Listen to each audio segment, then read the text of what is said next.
مصر ولد ونشأ قديسنا العظيم الأنبا أنطونيوس أب الرهبان، الذي عرف كيف يسمع صوت الإنجيل المقدس ويفهم معانيه ويعمل به.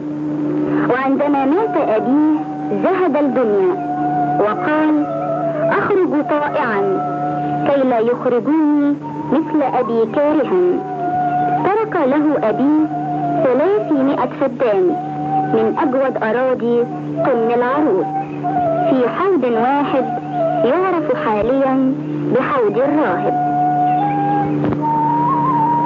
سلام لك يا بطرس، ده إيراد الأكل السنة دي. شكرا، اتفضل. السلام لك يا بطرس، ده إيراد الحوض البحري. شكرا، اتفضل. السلام لكم. سيدي أنطونيوس، ربنا بارك كتير في إيراد السنة دي. شكرا، اديهم السكوت يا بطرس، وما تنساش تحفظ نصيب ربنا وتسلموا لابونا مينا كاهن البلد. بيعمل ايه أنطونيوس بكل الأموال اللي سابها له أبوه؟ ده بيوزع إيرادها على الفقراء وملوش نصيب مع أولاد الشر.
أنا عاوزك تشوف لي حد علشان اشتري أرض أبويا. إيه؟ تبيع الأرض؟ أيوة، لأني قررت إني أبعد العالم علشان أعيش مع رب يسوع. تسيب العالم وأرضك أرجوك يا مرقص دور لي على شاري. حاضر. السلام. مع السلامة يا مرقص. مع السلامة.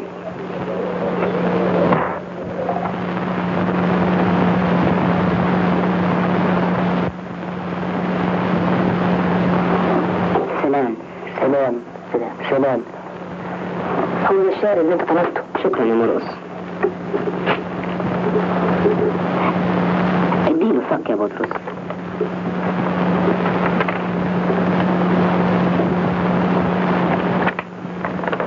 سلام. مع السلامة.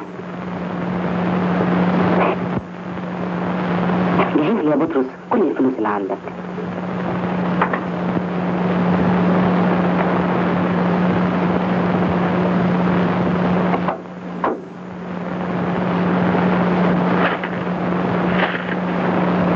يلا يا اختي نروح لابونا مينا نديله فلوس الفقراء علشان يوزعها بمعرفته.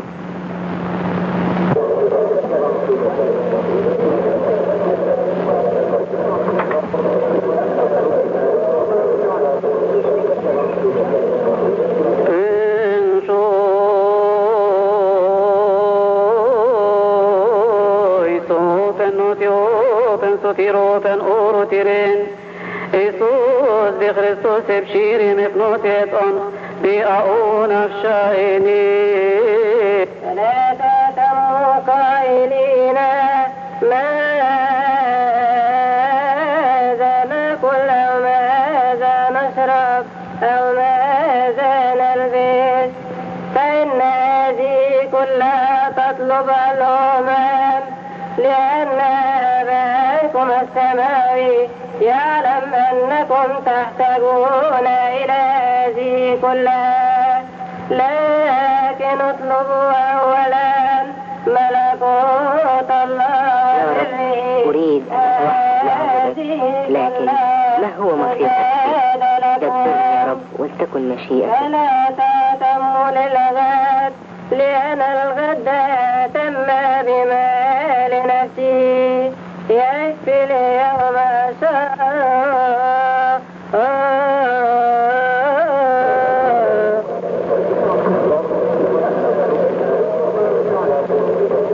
أنا عاوز أتوحد عشان أعبد ربنا من كل قلبي. طباك يا أنطونيوس، ده فكر جميل. وأنت هتعملي إيه؟ أنا عاوز أكون زيك.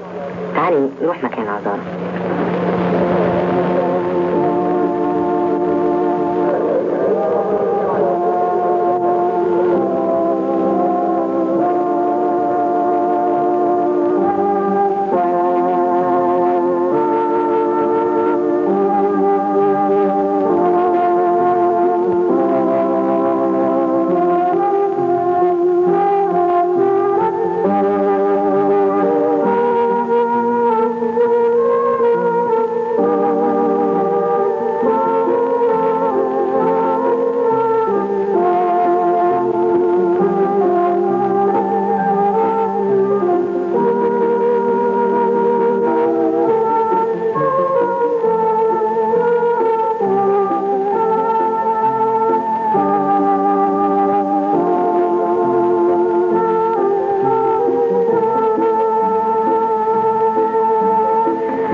لك يا ابني أنطونيوس.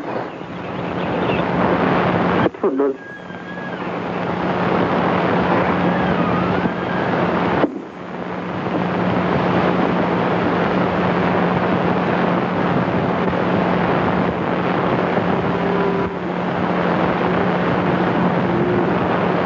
أبي أنا عاوز أتوحد عشان أقدر أعبد ربنا من كل قلبي.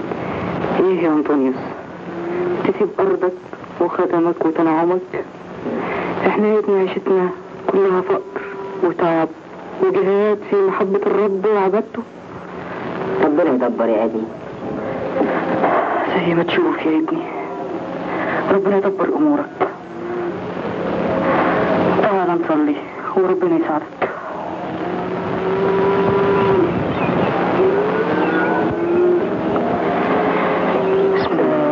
والابن والروح القدس الإله واحد آمين. يا أبانا الذي في السماوات تقدس اسمك.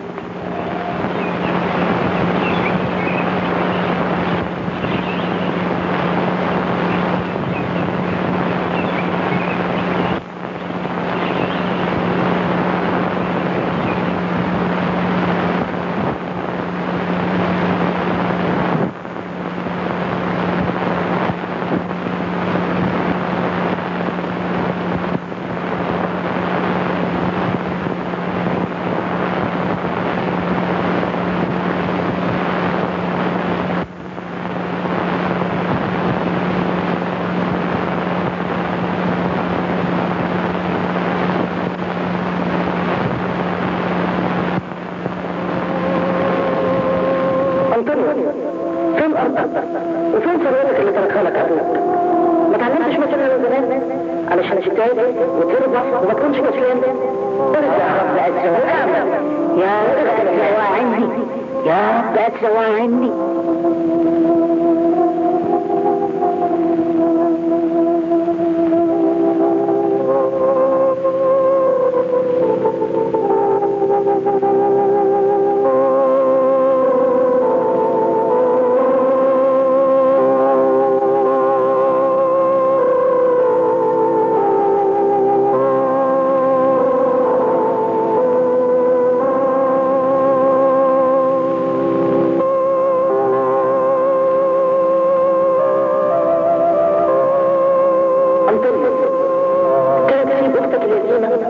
وهي محتاجة للعينة تلاقيها دلوقتي تعبت الدير وهي ما فيهاش حاجة غيرك وانت وزرع ظهر وتكتكت.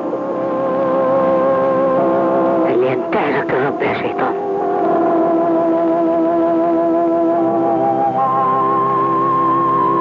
بسم الآب والابن والروح القدس الآن واحد آمين. الرب يرعاني فلا يعوزني شيء.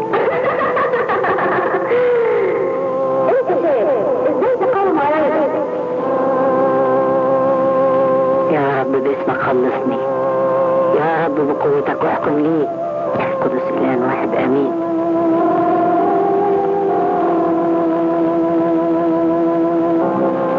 أشكرك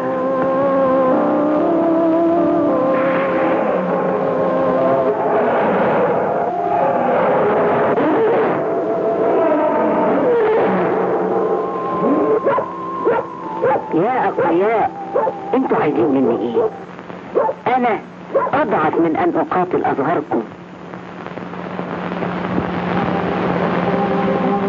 وارسل له الله ملاكا يعزيه ويقويه وعلمه جبل الخوص مع الصلاة حتى لا يصاب بالضجر وسلمه زي الرهبنة اي القلنسوة والمنطقة. اعمل كده وانت تستريح.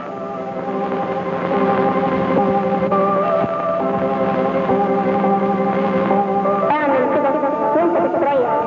اعمل كده وانت تستريح. اعمل كده وانت تستريح.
انت مش مكسوفة تستحمي قدام راهب؟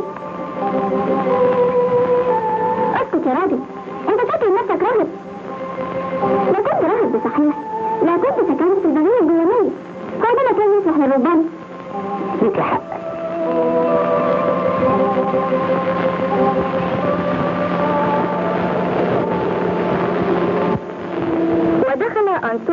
إلى البرية الجوانية، حيث حاول عدو الخير خداعه بحيل كثيرة.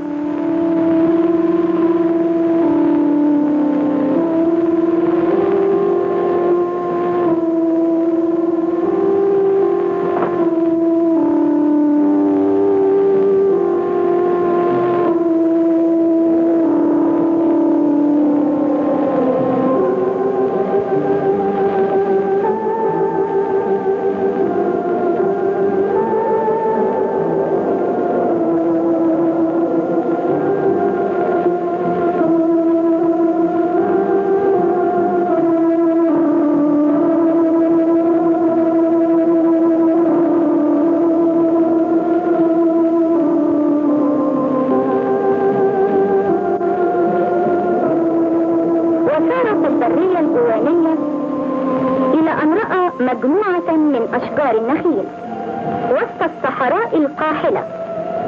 مشى نحوها وعرف السبب.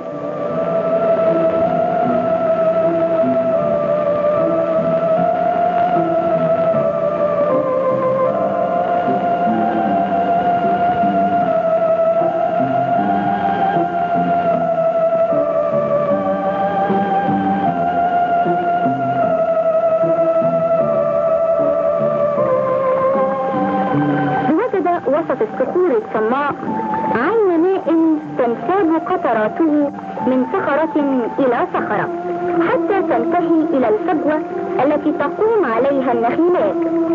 وهنا أحس بأنه وجد المكان الذي يطلبه للاختلاء بالماء.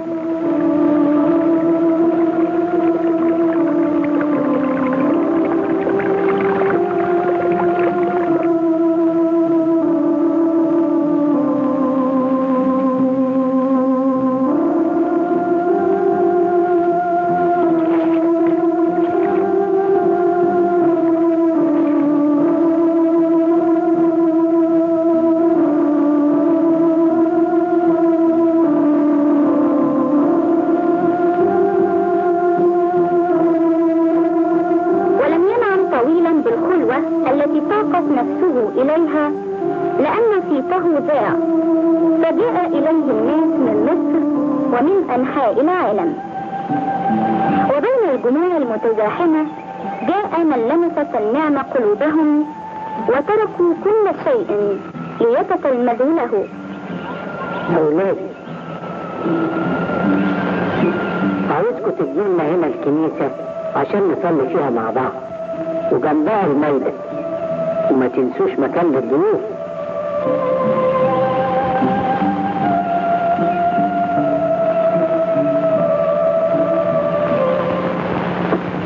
أبي، عايزين نكون من تلاميذك، قول لنا ازاي نخلص.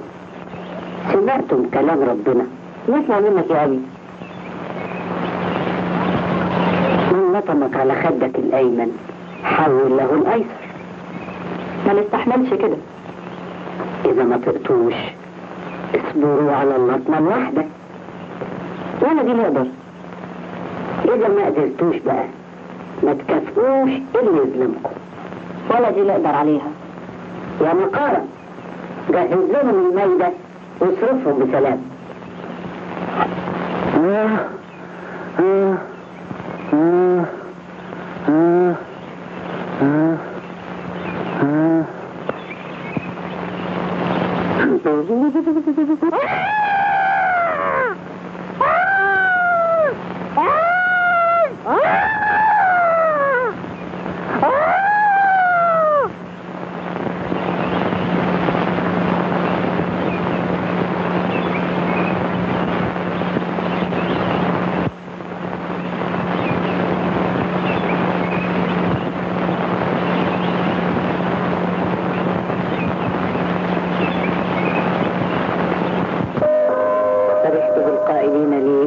الرب نذهب، وقفت أرجلنا في أرض أورشليم. واحدة سألت من الرب وإياها ألتمس، أن أسكن في بيت الرب كل أيام حياتي، مساكنك محبوبة أيها الرب إله القوات.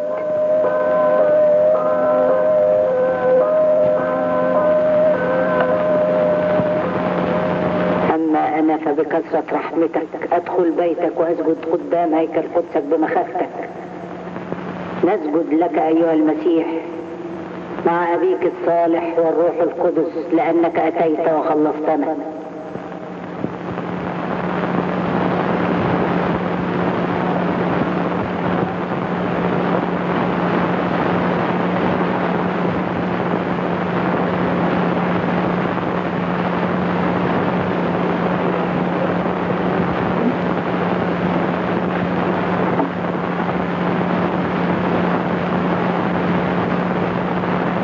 أخطيت سامحني.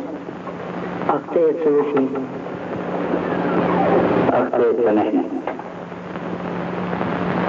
أخطيت سامحني.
أولادي، ينبغي للراهب أن يستشير الشيوخ قبل كل خطوة يخطوها في الليل وقبل كل نقطة مية يشربها.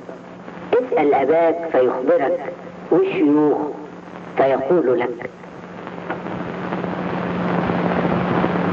أولادي، المكان ده ما بقاش ينفعني من كثرة الضيوف. معلش، أنا رايح للوحدة في الجبل اللي جنبنا. سامحوني يا إخواتي وأولادي وصلوا من أجلي.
مال يا أبي؟ أعمل إيه علشان أجد رحمة ربنا؟ كل حتة تروحها اجعل الله بين عينيك، وكل عمل تعمله يكون لك شاهد عليه من الكتب. ما هو العمل الجيد يا أبي؟ الأعمال الجيدة كتيرة، لأن الكتاب بيقول إن إبراهيم كان مضيف للغرباء وكان الله معه، وإيليا كان بيحب سكن البرية وكان الله معه، وداود كان متضع ووديع وكان الله معه، ويوسف كمان كان حليم وعفيف وكان الله معه. فاللي يحب قلبك من كل ده اعمله. على فكرة بقالك مدة تيجي عندي ومفيش مرة سألتني. يكفيني أشوفك يا أبي. طيب أنا رايح أزور إخواتنا ولادي في جبل النقلون في الفيوم. يلا بينا.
بخير بصلاتك يا أبي.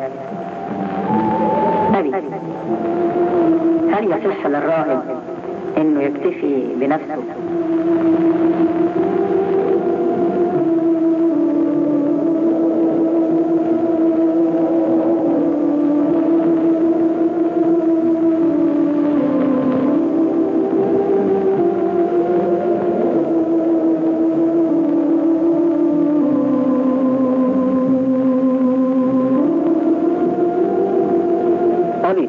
ايه احسن حاجة ياخدها الانسان؟ احسن حاجة يا ابني ياخدها الانسان انه يعترف بخطاياه قدام ربنا ويلوم نفسه.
أحبائي، لازم يكون خوف الله بين عينيكم دايما.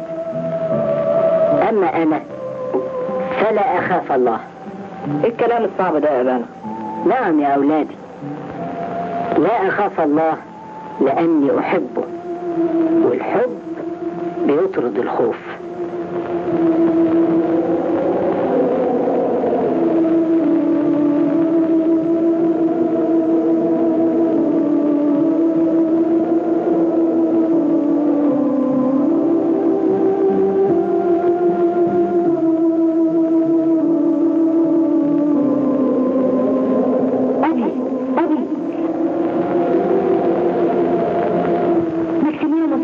وسار المسيح وبيعذب كل المسيحيين في اسكندرية وبيقتلهم. هنقعد هنا ونسيب اخواتنا وحديهم في المحنة دي؟ انا رايح اسكندرية اقف معاهم ولو وصل الامر للاستشهاد. تستشهد وتسيبنا يا ابي؟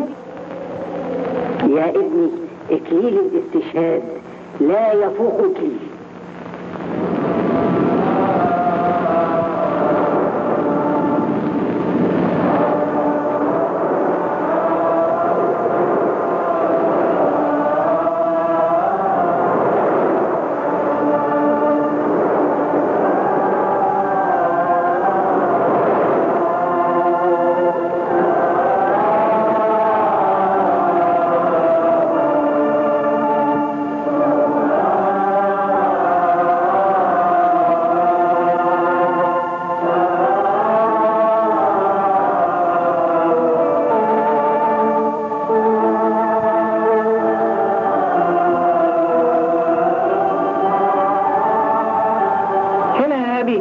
يتجمع الشعب والامبراطور يتسلوا بمناظر تعذيب المسيحيين ودمائهم. وفين هم دلوقتي؟ هناك في السجون يا أبي. انقطع الظلم عليك، كم سعى الموت إليك، كم صدمت باستهابة. تشجعوا، ما تخافوش يا ولادي، ما تخافوش. إلهنا إله قوي، إله جبار ضابط الكل، مش هيسيبنا ولا لحظة واحدة، وعلمنا نحمل صليبه كل يوم ونمشي وراه.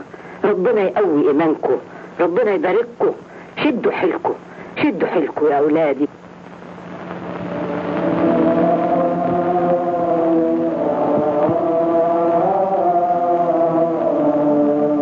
ونزل أنطونيوس ثيابه مستعدا للاستشهاد.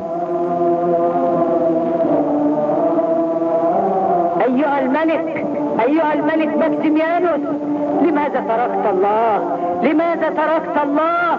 أريد أن أستشهد مع إخوتي المسيحيين. أيها الملك، أريد أن أستشهد مع إخوتي المسيحيين.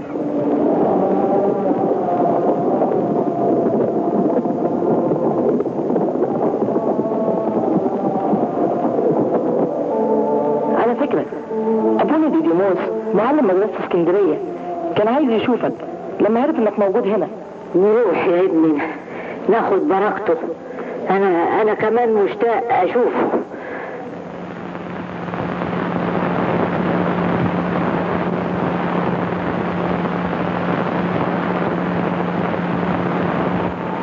السلام لك يا ابي ديديموس. السلام لمصباح البرية وابا الرهبان. ازاي حال مدرسة اسكندرية اللي صوتها في كل مكان في العالم؟ بخير بصلواتك يا أبي. اوعى تزعل يا أخي ديديموس لأنك محروم من البصر، لكن ليك إنك تفرح إن الله أعطاك البصيرة اللي تشارك فيها الملائكة في رؤية الله ومجده. أشكرك يا أبي، وأشكر محبتك وصلواتك ليا.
سلام لك، سلام لك، سلام لك.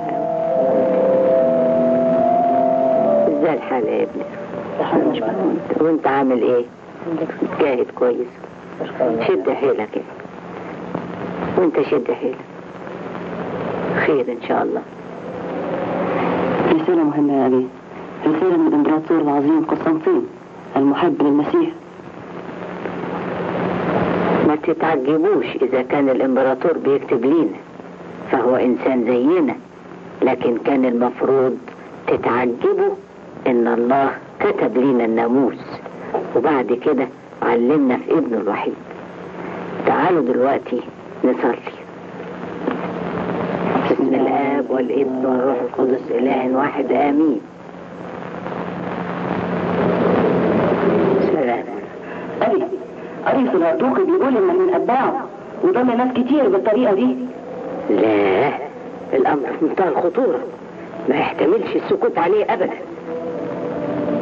وما يصحش إن احنا نسيب البابا أثناسيوس يجاهد وحده عشان يحافظ على الإيمان المستقيم. أنا أروح وأقف معاه وربنا يدبر الأمور.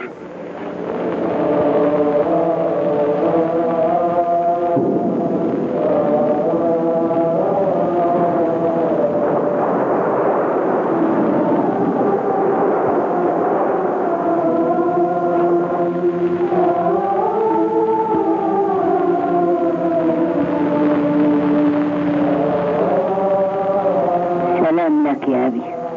سلام لك يا أنطونيوس. كويس إنك جيت يا أنطونيوس عشان تدافع معانا عن الإيمان. أخطيت حلمني يا أبي.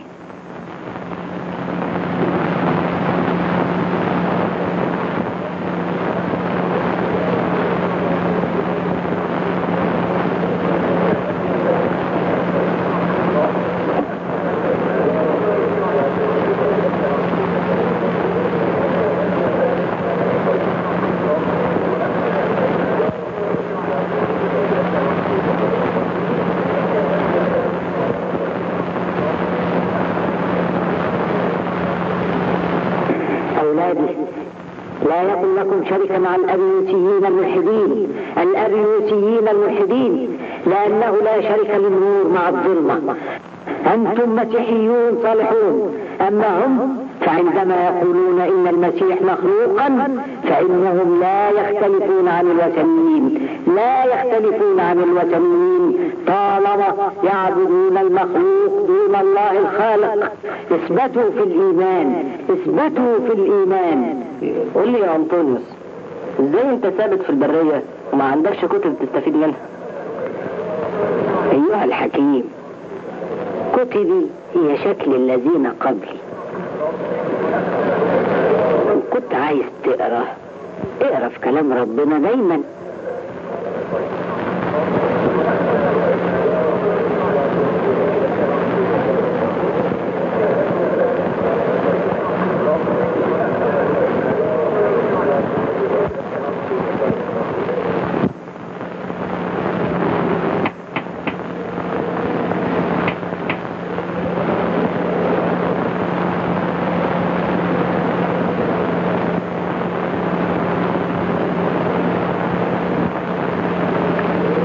يصيبني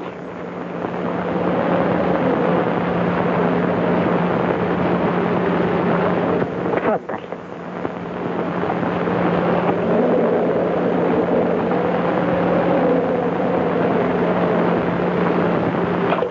أظن تعبت كتير عبال ما جيت هنا.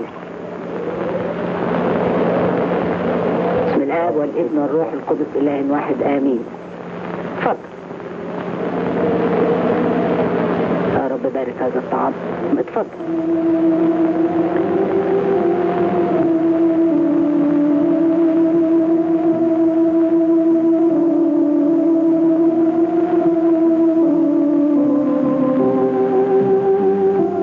مفيش حد سبقني في البرية،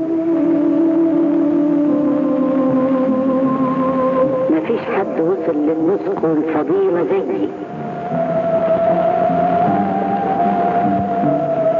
يوجد في البرية الداخلية إنسان لا يستحق العالم وطأة قدميه، وبصلاته ينزل الرب المطر والندى على الأرض.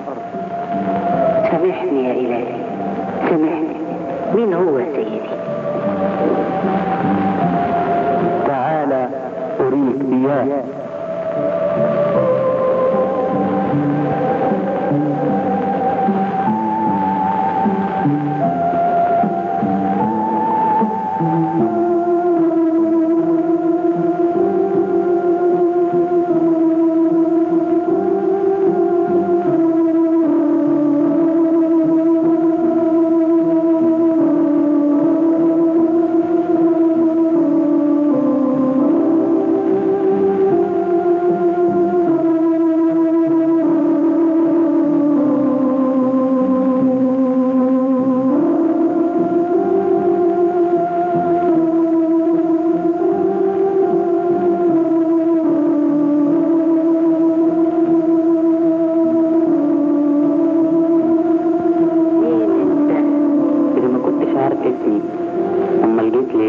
أشكر ربنا لأني استحقيت أشوف بولس التاني.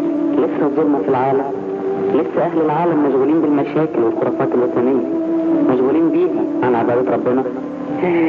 أيوة يا أبي، هل الرهبان هيكتروا هنا في الجبل ده؟ الجبل ده هيعمر الرهبان زي أبراج الحمام.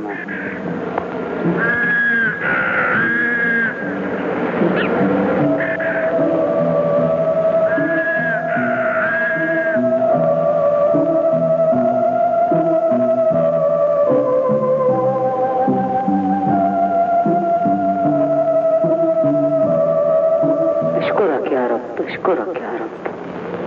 شوف يا أبي، عناية ربنا من سنين ربنا بيبعت لي كل يوم نص رغيف، لكن علشانك النهاردة ربنا بعت لي رغيف كامل. اسم يا أبي. لا ما استحقش. اتفضل. انت ضيفي، انت أكبر مني في العمر والرهبانة. اتفضل يا أبي، اتفضل يا أبي. ارسم يا أبي، اتفضل. أشكرك يا رب.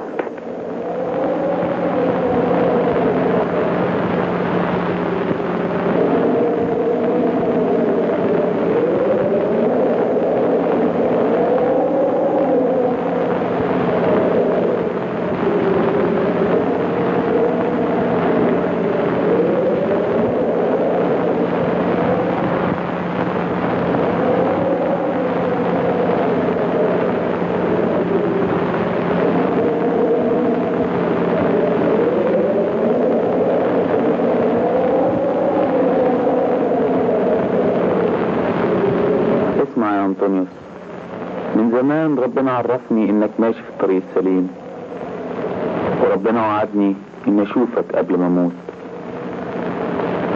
وربنا بعتك ليا علشان تدفن الجسد ده وترد التراب للتراب. اسمع يا انطونيوس، روح مغارتك وهات الثوب اللي اداهولك البابا اثناسي علشان تكفن بيه جسدي.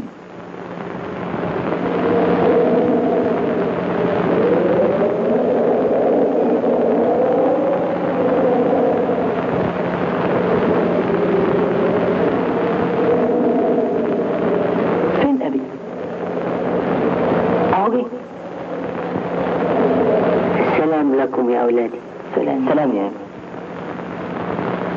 كنت فين يا أبي؟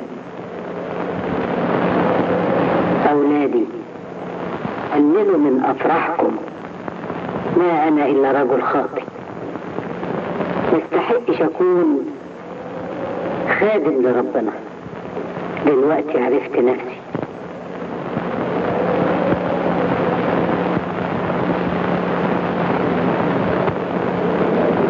نعم يا أولادي،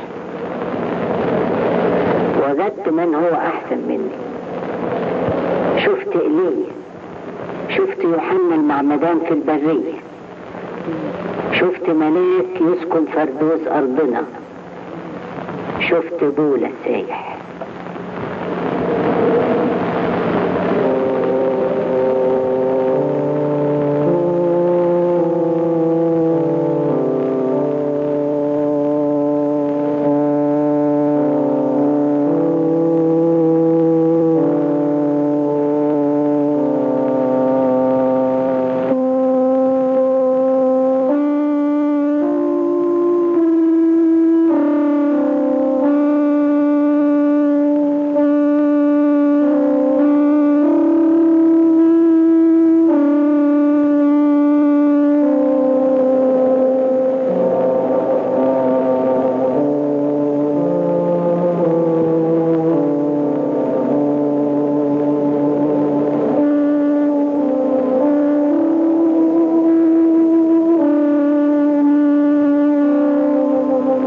مجد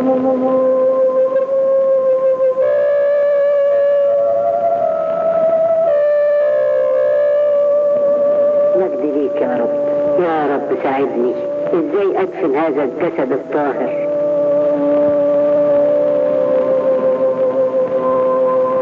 وأرسل له الرب أسدين يحفر الأرض ليدفن الأنبابولة.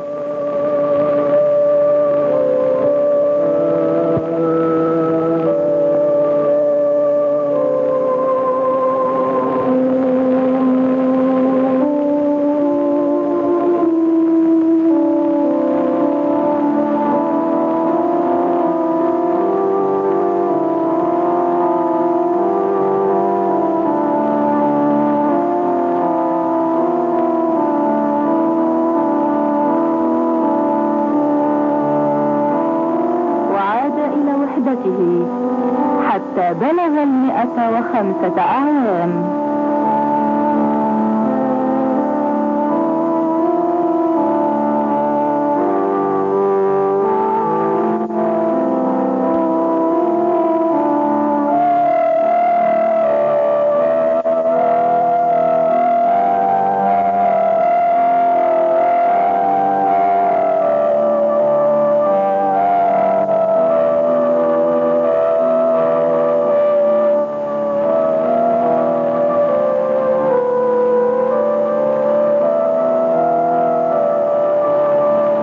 دي آخر زيارة ليا ليكم، جه وقت السفر وأنا مسافر لوطني. اوعوا تكسلوا في عملكم واوعوا تتأخروا عن تدريباتكم، عيشوا كأنكم ميتين كل يوم. احرصوا على حفظ نفوسكم من الأفكار الدانسة واقتدوا بالقديسين بكل نشاط، وربنا معاكم.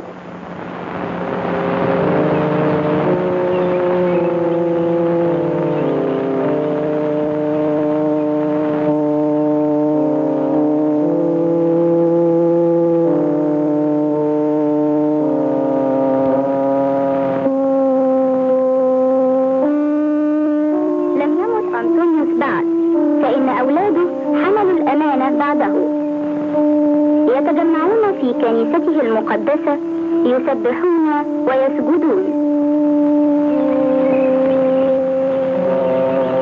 وكما يجاهدون ضد إبليس يعملون في تعمير الدير العامر الذي لقديسنا العظيم الأنبا أنطونيوس أبو الرهبان.